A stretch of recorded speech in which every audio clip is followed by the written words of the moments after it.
Hey guys, so today I'm going to be looking at family secrets people found out about. So yeah, let's just get right into the video. Grandma didn't decide to move in with us because she loved us so much and wanted to spend more time with us. Grandma moved in because her son convinced her to put his name on the house, take all the money out of it for renovations, and leave her homeless. Whoa. Wow. How could you even do that to your own mum? Actual living piece of trash. You're gonna take everything she's worked her whole life for. Oh my gosh. I'm actually so mad. So mad. Whew. Wow. Oh no, I feel like this is gonna be a bit too overwhelming for us. But let's see. My cousins lived with us for a while and we thought that was fun because it's like a sleepover every day. One time, our mum even took us out of school to pick them up. I learned later that it was because Child Protective Services took my cousins away from their mum because of mental health issues. My mum offered to take her sister's kids until she got her mental health back in order. My cousins live with their mum now, and their mum is in a much better condition mentally. That's good. Oh my gosh. Okay, this one's a better one. This one's like not that bad. Okay, like this is still a good one. Oh, okay, good. Honestly, so considerate of their mum though. Like taking care of someone else's kids is not easy at all. So, you know, good on her, bless her. My grandma retired and she still decided to work for her brother in his restaurant to save up money for when she dies. Funerals are obviously expensive. She insisted he would hold on to her paychecks and pay for her funeral when she dies. He never did. He didn't even pay a penny. What the heck? Why are these people so trash? Yo, I have no trust in people anymore. Grandma's top secret pie crust was actually just Marie calendars from the grocery store, set in a fancier dish. She messed with her daughters-in-law for years over it. That's funny though, that's funny. Imagine thinking your grandma makes like the best pie in the entire world just to find out she actually bought it from the grocery store. It's not homemade. Okay. Oh. Wow. I'm still at least one family secret. I'm adopted and found my biological father. He begged me not to reach out to any of my half-siblings as it would ruin his life standing in the community. The sad thing is, I'm not even his first secret child. I have an older half-sister that he also begged not to reach out to family. So that's 2 kids he's had because he cheated on his wife. I can only imagine how often he cheats to have at least 2 women end up pregnant. My half-sister and I called 23andMe how we met, 23 and Mark, because who knows how many more kids he might have out there. Pretty sure he's been terrified since at-home DNA kits became a thing. Wow, what the heck? Wow, trash dad too. That's the thing you're gonna tell your kids, like you're not gonna be there for them or like, you know, create a bond with them, but you're gonna be like, please don't tell my family. Wow.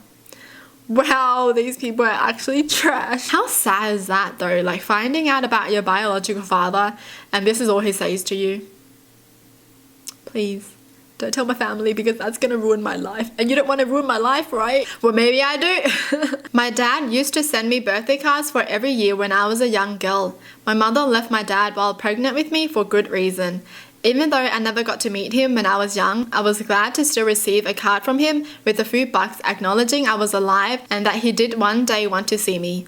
Around 14 to 15, I learned that my mother had written every single one of those letters and my grandfather would mail it to ourselves to make it seem legit.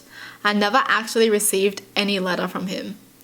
Oh my gosh, I don't know how I would feel about this. Oh wait, there's more. My dad was a pretty terrible guy. I did eventually meet him twice. He wrote me a long letter about how he wished he was better, and once when I was 19, when he tried to establish a relationship.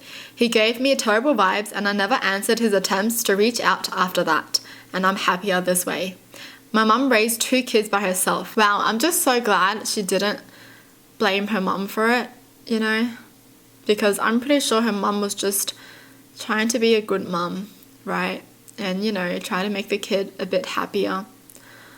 Oh, well, these are actually a bit too deep. To put it shortly, my family tree is more like a very long branch. Yes, we have the genetic defects to prove it. Oh. It does make me curious, like if I have family like anywhere else. Well, I do know I have relatives from different countries, you know, like the United States, Canada, but I'm actually curious to see if I have any other relatives in Asia, you know. My grandma actually illegally disowned my mother for marrying my dad. The family house was supposed to go to my mum, but after the disowning, Grandma didn't say who she wanted the house to go to, resulting in decades-long family feud that has split the family even to this day. Sad thing is, my parents actually ended up divorced after 20 years of marriage. Mum took care of my grandma till the end, and she was the one who handled the funeral arrangements when my grandma passed 2 years ago. She never asked for the house back. It's worth millions. Nobody told me any of this until I was 30. Wow, can you actually be legally disowned? How? Your parents can actually legally disown you, like you're no longer my kid? Whoa, I didn't know that. I do feel like if you love your parents so much, no matter what they do, you will always end up taking care of them because you just care about them, you know? Oh my gosh, seriously? People fighting over the house? Jeez. That my favorite cousin wasn't missing. All I knew growing up, he was 13 years older than me, was that he would come and go a lot. He lived with us when I was a baby, and after he moved out, he would visit every 6 months or so out of the blue, but we never visited him or called him. His visits were one of my favorite things in the world. I loved him like a brother. By the time I was a teenager, I did understand he had issues with his parents. They had kicked him out at 13 and my parents took him in. But that kind of childhood messes with you. In between visits to my parents, he avoided the rest of the family, moved a lot, and didn't hold jobs for long, which is why my parents didn't always know where he was. But in my later teens, he stopped coming over at all. I asked repeatedly if anyone had heard from him, and I was told no. I asked about contacting him, and he was told no one had a number or address for him. He would come around when he felt like it, but it stretched on for years. I really worried he was dead, and I really missed him. In my later 20s, I finally found out that everyone knew where he was the whole time. He was in prison. He was defending his new wife, who I never got to meet. That's actually really sad. Now I'm sad, dude. I guess it was because they were too young to know about it, so the family was like, oh, don't tell the kid. You know, it's too much for them to handle. That my cousin was actually my half-brother. Mum got pregnant in college and my aunt and uncle adopted him, and that my dad wasn't my biological father. Mum and dad got divorced. She got pregnant by another man, and my dad wasn't able to have kids of his own, so they got remarried and he raised me as his own. Holy, what's going on in this family? So oh my god, that's a bit too much to take in, dude. Jeez. Well, that's it for the video. Hope you guys enjoyed. Tell me in the comments down below what your thoughts are. And as always, thanks for watching. Hope you guys liked it. And I'll see you guys next time. Bye.